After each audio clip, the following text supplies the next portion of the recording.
The alien fleet descended on the human colony like predators that had forgotten the meaning of fear. Their ships were black obelisks of metal, bristling with weapons and lit with cruel, sharp light. To them, the colony was not a battleground but a buffet. A minor outpost clinging to survival on the edge of habitable space, its orbital defenses were laughable. 2 rusted patrol craft and a scattering of drones already falling apart from neglect. From the command deck of his flagship, High Commander Varix lounged in a seat carved to display dominance. He radiated the smug ease of someone who had won so many times that victory had ceased to carry taste. The battle reports bored him. He dismissed the feed of human screams as if they were background static.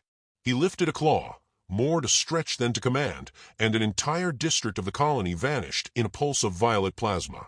He yawned, amused. Pathetic.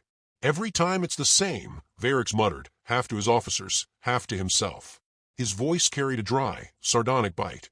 They build homes, schools, pathetic little shrines to hope, and we burn them down in less time than it takes them to beg. The officers around him laughed with dutiful cruelty. One compared the destruction to harvesting crops, another remarked that humans were less resilient than their livestock. Their banter was a chorus of arrogance. Below, the colony burned. Families ran into the streets, clutching children, choking on ash. The patrol craft made a brave, doomed rush, missiles streaking out, but were cut down with contemptuous swipes of alien fire. In moments the ships were silent wrecks, spiraling into the atmosphere like falling stars. On the ground, a young woman named Elena staggered through the smoke, clutching her brother's hand. Her face was blackened with soot, but her eyes held fire. They ducked into a collapsed shelter, the boy crying, his voice hoarse. She whispered to him, promising survival she didn't believe, knowing the sky was full of monsters. In orbit, Varix tapped a console and brought up the transmission logs. Pleas for aid streaked toward Earth, frantic and desperate. He chuckled, fangs flashing. Do you think anyone will come for them? Do they imagine Earth cares? The cradle world is sentimental, yes, but powerless. His second-in-command, an officer with sharp mandibles and a sharper wit, smirked. Perhaps Earth still keeps its claws hidden. Claws? No, Varix said with confidence, so absolute it bordered on madness.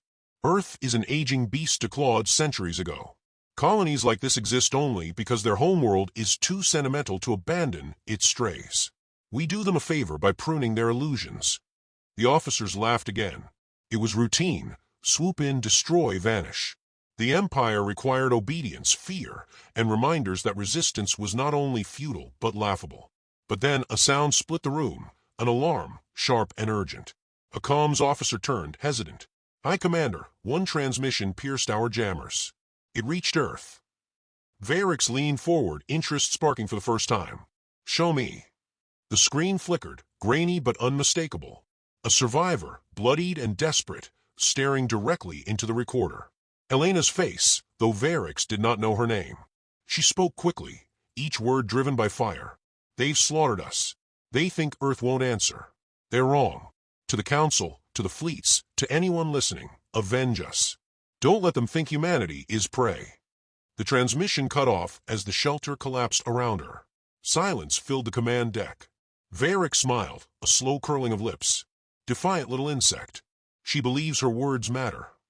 The officers laughed again, but it was forced, thinner this time. Light years away, on Earth, the transmission reached the Central Council chamber. Leaders sat in a circle of steel and silence, the footage replaying. The air was heavy. No one wept. Grief had calcified into something harder. A voice broke the stillness, calm and precise. Admiral Harrow, a man whose face seemed carved from stone, leaned forward. This was not random. They knew the colony was weak. They believed we would hesitate. He glanced around the chamber, eyes sharp as blades.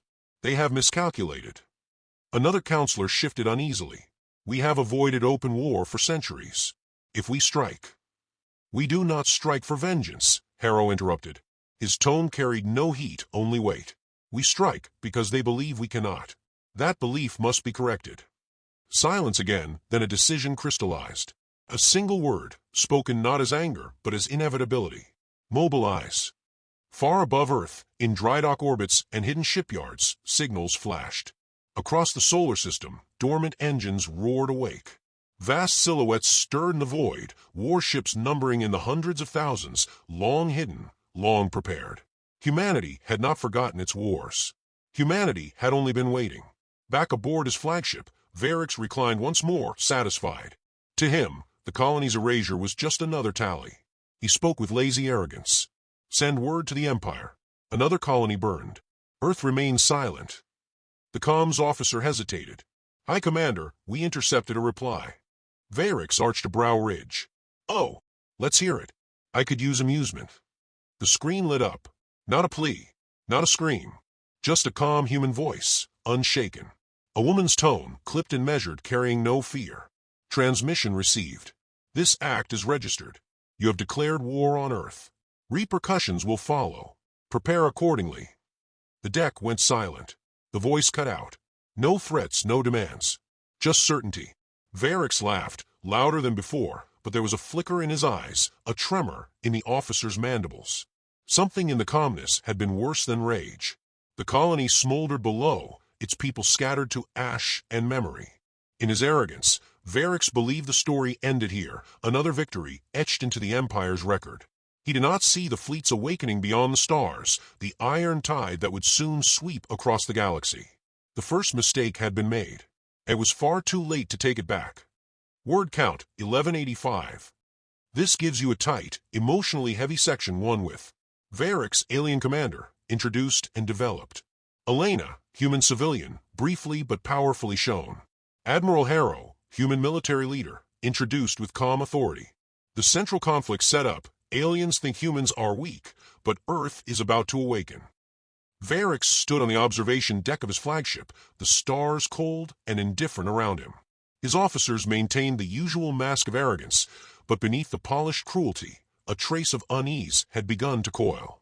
The human transmission still lingered in the air, replaying in the minds of everyone present.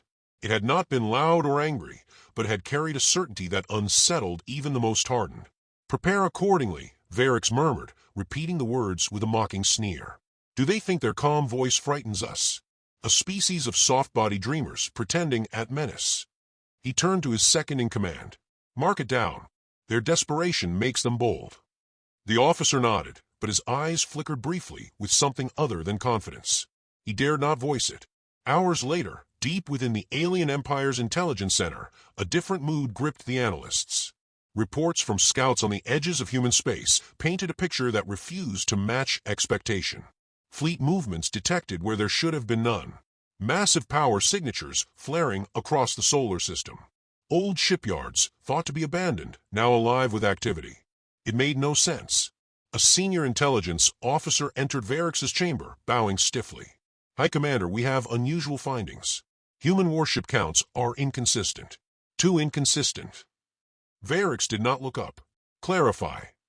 Before this attack, we believe their fleets numbered no more than 20,000, outdated vessels, lightly armed. Our scouts now estimate far, far higher. Hundreds of thousands. Possibly more. They may have hidden them. Varix laughed, a dry rasp. Impossible. A primitive race cannot conceal that scale of force.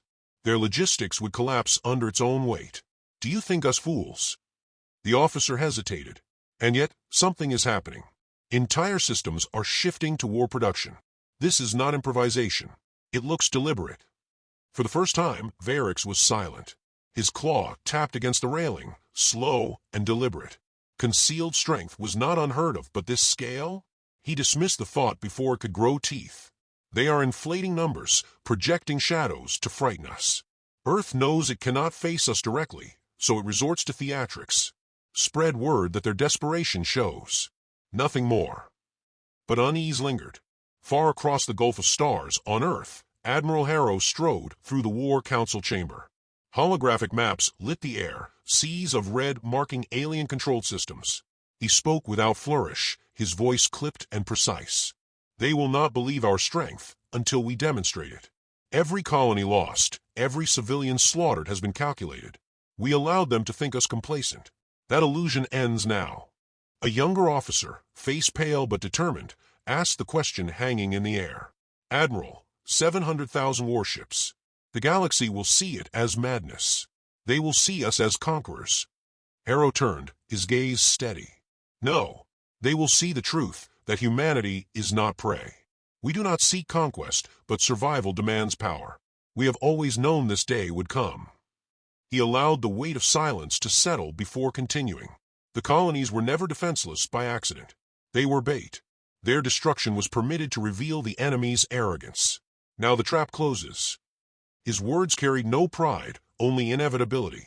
Each officer around the table straightened, faces taut with grim purpose. The revelation was complete. Humanity had been waiting, preparing in silence, while the galaxy forgot their wars. Out in the black, the first clash came swiftly. An alien raiding fleet moved to strike what they believed to be another colony, a target no different from the last. Instead, they entered a system cloaked in silence. No signals, no defenses visible. The commander ordered the attack, without hesitation. And then the void itself came alive. Human ships emerged not with grand fanfare, but with surgical precision, warships sliding from darkened orbit like predators unsheathing blades. They fired only once. Entire alien cruisers vanished into bursts of silent light, their shields bypassed, their systems shut down in seconds. The alien commander screamed for retaliation, but by the time orders left his lips, his fleet was gone. The humans did not linger. They spoke only once, a single transmission across the wreckage. You were warned. When reports reached Varix, the silence on his deck was heavier than the void itself. His officers, once so quick with mocking laughter, now kept their eyes lowered. He scanned the battle records, replaying the impossible precision. Not a shot wasted. Not a casualty reported. This is trickery, he said finally, though his voice carried less conviction than before. Some hidden ally, perhaps. They cannot have evolved so far so fast. But doubt crept in like rot. He remembered the human voice from the transmission, calm and assured. He began to wonder if the voice had not been arrogance, but certainty. Across the Empire, murmurs grew. Captains whispered of human ships appearing and vanishing like wraiths. Colonies untouched for decades now swarmed with fleets. The old assumption that Earth was weak was beginning to fracture. In private, Varix stood before the hollow map of human space, watching as red dots multiplied across its edges, indicating new sightings of mobilizing fleets. His claw hovered above the map, tracing the swelling tide. His second-in-command entered quietly, speaking with uncharacteristic hesitation. "High Commander, what if the reports are true? What if they were waiting? The humans, they fight differently. Not with desperation, but with design." Varix turned, his glare sharp enough to silence lesser men. Yet even as he opened his mouth to dismiss the thought, he felt the words die unspoken. The enemy officer saw it too, the fracture in his certainty. Still, he forced himself to speak. "Let them gather their fleets. It changes nothing. We have crushed empires greater than them. And when Earth burns, no one will remember their little tricks." The officer bowed, but his expression betrayed unease. When he left, Varix remained, staring into the holographic stars, repeating the human words in his mind. "Prepare accordingly." The phrase had lodged itself like a thorn, refusing extraction. On Earth, Harrow stood at the viewport of the Fleet Command Station, watching the silhouettes of 700,000 ships stretching across orbit. There was no pride in his eyes, only a weary resolve. He whispered, almost to himself, "They wanted us awake. Now we are awake." The war had already shifted. The galaxy just didn't know it yet. Word count, 1188. This section 2 deepens. Varix's arrogance cracking as first doubts creep in. Human revelation, colonies were bait, fleets hidden, strategy deliberate. Conflict escalates with first human counterstrike. Ends with tension rising. Both sides now know the fight will be unlike anything before. Varix had not slept in 3 cycles. Not because of exhaustion, but because every time he closed his eyes, he saw the precision of those human strikes replaying in his mind. He told himself they were flukes, isolated victories magnified by rumor, but the lie tasted bitter. His officers whispered when they thought he could not hear. They said humanity had become something else, something planned, something terrifying. In his chamber, he summoned the archives. Human records stretched back tens of thousands of years, war after war, conflict upon conflict. He had expected primitive scraps, but what filled the projection was relentless. Ancient battles fought with crude blades, empires risen and shattered, cities reduced to rubble only to be rebuilt stronger. He watched footage from their 20th century, trenches drowned in mud, skies scarred with fire, bombs that consumed entire cities in single blinding flashes. He saw civilians huddled in ruins, then standing again, rebuilding with hands that refused to still. The deeper he delved, the more his confidence bled away. These were not a people unused to war. These were creatures forged in it, creatures that had never truly known peace. Their history was an unbroken chain of survival, each link hammered in blood. One clip held him longer than the rest. A speech delivered after their world had nearly torn itself apart in nuclear fire. The human leader spoke not with triumph, but with grim clarity. We will never allow this again, but if forced, we will endure it again. And again, until the stars themselves burn out. Varix shut down the archive, claws trembling. For the first time in his long career, he envied an enemy's resolve. When he entered the grand chamber of the Imperial Council, the contrast was jarring. Leaders sat draped in silks and arrogance, their voices sharp with disdain. The chamber reeked of complacency. They laughed at the reports of human mobilization, claiming the numbers were exaggerations, human propaganda designed to stir fear. Varix stood in the center, the weight of his own unease pressing heavily against his spine. You cannot dismiss this. They are not improvising, they are executing. Every strike has been deliberate, every move calculated. The colonies they sacrificed bait, not weakness. An elder counselor sneered, voice dripping with sarcasm. You speak of them as if they are gods. They are animals who discovered fire too late. Our empire has thrived for millennia. One planet will not end us.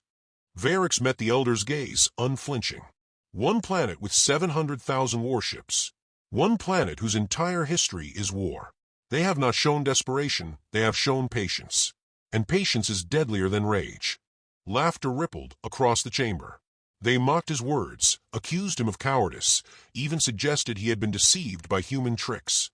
A counselor leaned forward, mandibles clacking with smugness.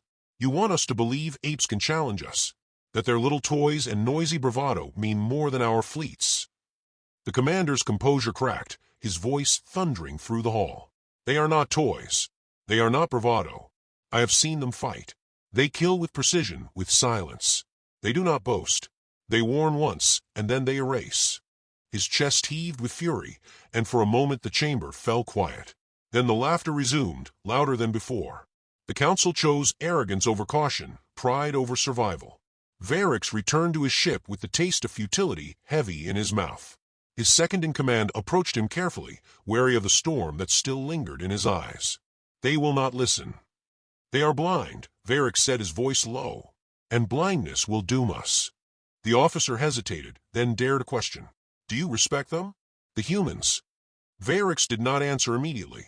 He stood at the viewport, watching the stars like scattered embers. Respect is not the word. Fear, perhaps. Not of their weapons, but of their will. They remind me of fire. You think it's small, controllable, until it consumes the forest. Meanwhile, humanity's campaign tightened its grip. Entire alien fleets disappeared without warning, their distress calls cut off mid-scream. Worlds loyal to the Empire reported silent incursions, communications severed, outposts dismantled before alarms could sound.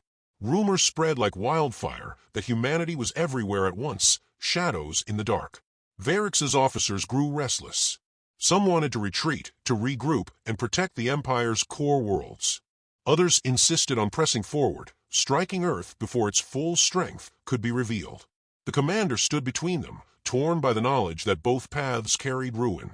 He returned again to the human archive, searching for something, weakness, hesitation, anything to exploit. But all he found was resilience. He saw soldiers laughing in mud before charging to certain death. He saw cities turn to ash and rebuilt brick by brick. He saw children playing in the shadow of ruins, unbroken. It was not their weapons that chilled him. It was their refusal to die quietly. On Earth, Admiral Harrow prepared the next phase. His eyes lingered on a projection of the alien homeworld, not with triumph, but with sorrow. They will not understand until it is too late, he said softly. Around him, officers stood ready, each carrying the same grim acceptance. Humanity was not fighting for glory. They were fighting because the galaxy had given them no choice. Back aboard his ship, Varix closed his eyes and whispered to himself words he would never admit aloud. What if we woke something that should have been left sleeping? The thought was heavier than any silence. And in that silence, he realized he no longer feared losing battles. He feared what humanity would become if they won. Word count 1192. This section sharpens Varix's psychological unraveling as he studies human history. Alien political conflict with the Council refusing to believe him. Harrow's quiet resolve contrasted with alien arrogance. Ends on a chilling note, Varix fearing not defeat, but what humanity's awakening means for the galaxy.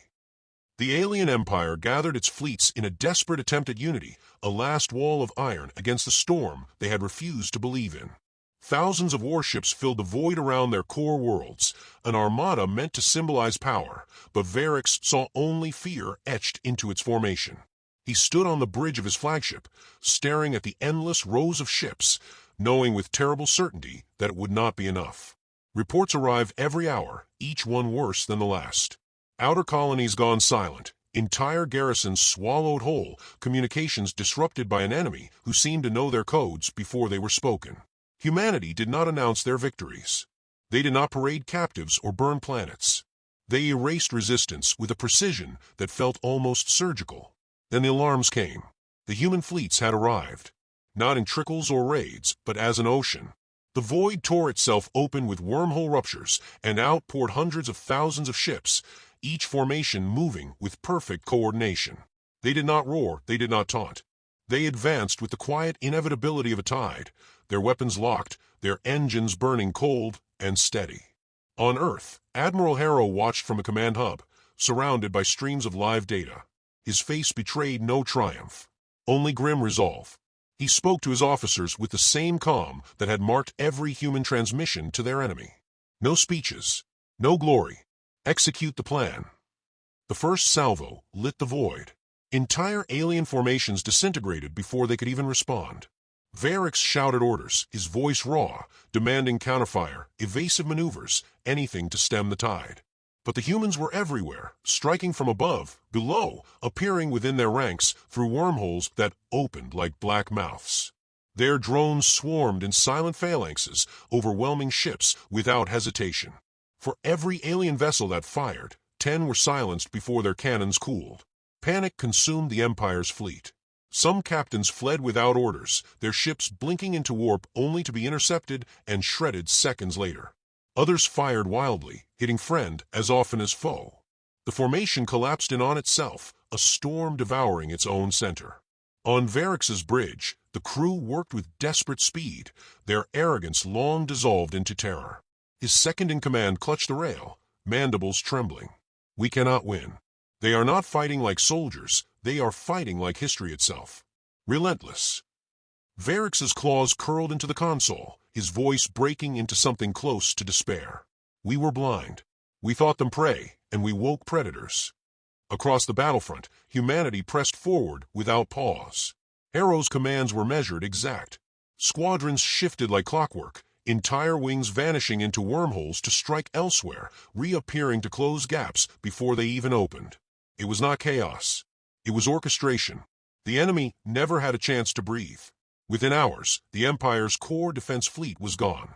A silence fell across channels once filled with frantic orders and screams.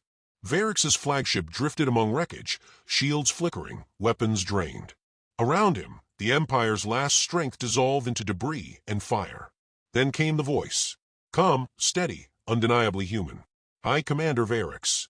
Your fleets are gone. Your empire is broken. There will be no extermination.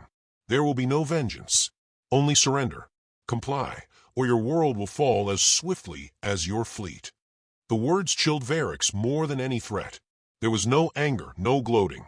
Just the certainty of a species that no longer needed to prove anything. He sank into his chair, the weight of inevitability pressing down on him. They will not stop, he whispered to himself, the words barely audible. Even in mercy they will not stop. The council was gone, scattered or dead. The Empire's arrogance had died with them. Varix, once the proud hand of conquest, found himself staring at the ashes of all he had sworn to protect. And yet, when the human emissary arrived, not a soldier, but a diplomat, he was not executed. Instead, he was given an offer.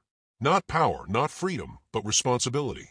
To act as liaison governor under human oversight, helping dismantle the Empire from within and rebuild something less cruel. It was a punishment more severe than death, living to serve those he had mocked, carrying the weight of his failure. When he asked Admiral Harrow why, the human's answer was as quiet and sharp as a blade. Because death is easy. Survival is harder. You will help us make sure no one forgets. Varix bowed his head. The first time in his life, he had submitted without defiance. The war ended not with celebrations, but with silence. Human fleets spread across the galaxy, not to conquer, but to ensure peace. Planets surrendered without resistance, their leaders unwilling to invite annihilation. The galaxy, long accustomed to mocking Earth as a relic, now looked upon it with fear and awe. On Earth, Harrow stood once more at the viewport, watching the fleets return to orbit. Officers expected words of triumph, but he offered none. His gaze was distant, his voice quiet. We did not want this war. But it has come, and now we are changed. We cannot return to what we were. He turned away, his expression unreadable. The galaxy will adapt, or it will burn. We will not. Across the stars, whispers spread, of a species that had hidden its claws for centuries, only to reveal them in silence. Of warships like an endless tide. Of commanders who did not rage, but warned once and then destroyed. And in the quiet after conquest, a final truth settled into every heart that dared to consider it. Humanity had awakened, and the galaxy would never sleep again.